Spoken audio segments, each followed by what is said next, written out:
quieren que hagamos? Hasta de despertador humano nos agarran. Ahí andan los vatos, ahora que está oyendo al Festival del Día de las Madres en varias empresas. Oye, los vatos allí hasta les valió que hubiera sido Día de las Madres, otorgando premios por puntualidad y asistencia a unos hombres. Le digo yo, bueno, y estos muy condecorados. ¿Y su mujer? Que los levantó y los anduvo carrereando para que vinieran a trabajar. ¿Quién nos reconoce? Nadie. El vato se acuesta advirtiéndote: me hablas en la mañana, no te vayas a quedar dormida, porque si me corren va a ser por tu culpa. Oye, pues ya ni duerme uno. Cada media hora estamos despertando. ¿Qué horas son? No, todavía falta. ¿Qué horas son? Todavía falta.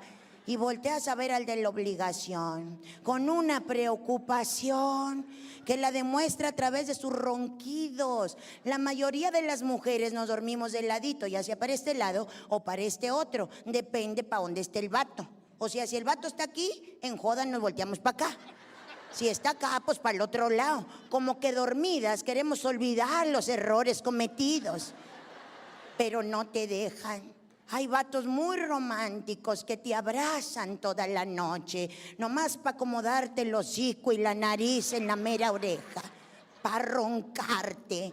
Hay vatos que roncan como si tuvieran un pollo metido dentro de la nariz. Nada más se oye. Dan ganas de salir a buscar un gato muerto de hambre para echárselo en la cara. Otros roncan con un ronquido que empieza de menor y termina en mayor. Empiezan a roncar tan suave que hasta te relajas de lo suave que roncan al principio, así de...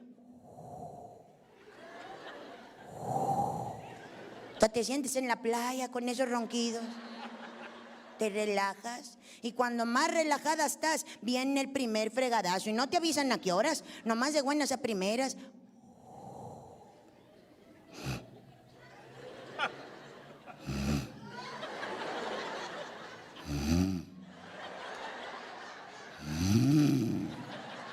Hasta que terminan de... Imagínate nomás, posqueras que no le metes un jodazo en la panza al vato y todavía el vato se despierta asustado. ¿Qué pasó? ¿Qué pasó? ¿Qué pasó?